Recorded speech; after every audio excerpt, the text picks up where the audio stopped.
आज फिर तुम्हारी माँ सज धज कर तैयार हो गई है उस महिला संगत में जाने के लिए। मैंने तुमसे पहले भी कहा था उन्हें रोको। क्या यही तरीका है इस उम्र में ऐसी मुलाकातों में शामिल होने का?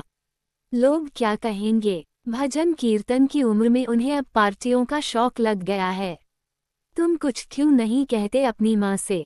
पत्नी ने अपने पति से घर की दीवारों के बीच सास की शिकायत करते हुए कहा। तुम सही कह रही हो, अब लगता है माँ ने सच में सीमा पार कर दी है। अभी जाकर बात करता हूँ। पति भड़कते हुए माँ के कमरे में पहुँचा। माँ, मुझे आपसे कुछ कहना है। हाँ बोलो, माँ ने अपनी साड़ी का पल्लू संभालते हुए कहा। माँ, बुरा ना मानिएगा, लेकिन आपने ये क्या शुरू कर रखा है?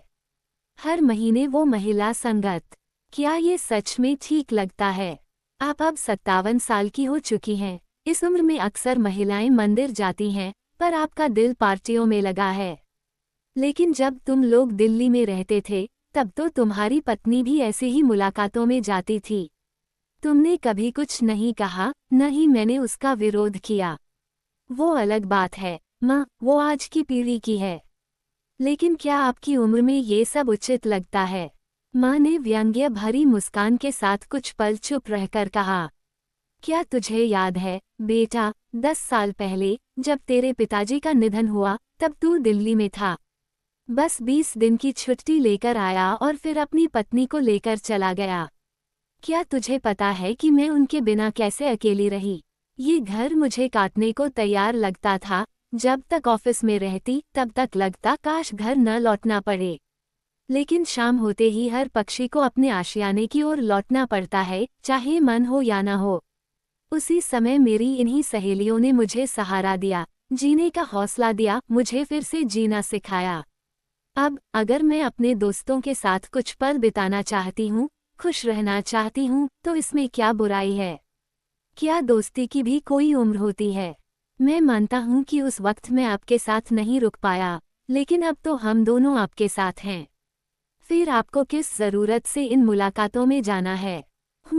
माँ के चेहरे पर हल्की सी हंसी फैल गई। अगर कोरोना की वजह से तुम्हारी नौकरी नहीं छूटी होती, तो क्या तुम दोनों कभी मेरे पास लौट कर आते?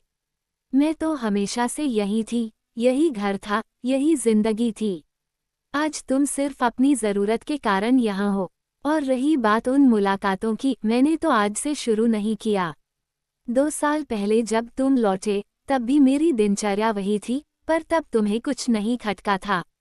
अब क्यों मुझे अपने ढंग से जीने से रोक रहे हो? ऐसा नहीं है माँ, मैं आपकी जिंदगी बदलने की कोशिश नहीं कर रहा।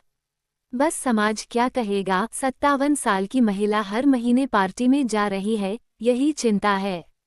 बेटा, मैं तो आज भी ऑफिस जाती हूँ। क्या तब तुमने कहा था माँ, आप इस उम्र में नौकरी क्यों कर रही हैं? अगर मैं नौकरी कर सकती हूँ, तो अपनी जिंदगी क्यों नहीं जी सकती? अगर तुम्हें अब समाज की इतनी फिक्र है, तो उस वक्त क्यों नहीं सोचा, जब मैं अकेली बेसहारा सी यहीं रह रही थी? आज जब मैंने अपने हिसाब से जीना सीख लिया है, तब तुम्हारी नाक कट रही है। और हाँ, समाज की बातें घर से ही शुरू होती हैं, बाद में बाहर नहीं। अगर तुम्हें और बहू को मेरी जीवनशैली पसंद नहीं, तो वापस दिल्ली जा सकते हो।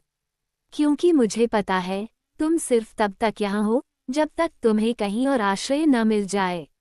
और मैं खुद को फिर से तोड़ने के लिए तुम पर उम्मीद नहीं लगा सकती। अपना पल्लू संभालते हुए, हाथ में हैंडबैग थामे, माँ दरवाजे से बाहर निकल गईं अपनी जिंदगी जीने के लिए। और बेटा बहू एक दूसरे का चेहरा देखते रह गए खामोश, अपराधबोध से भरे।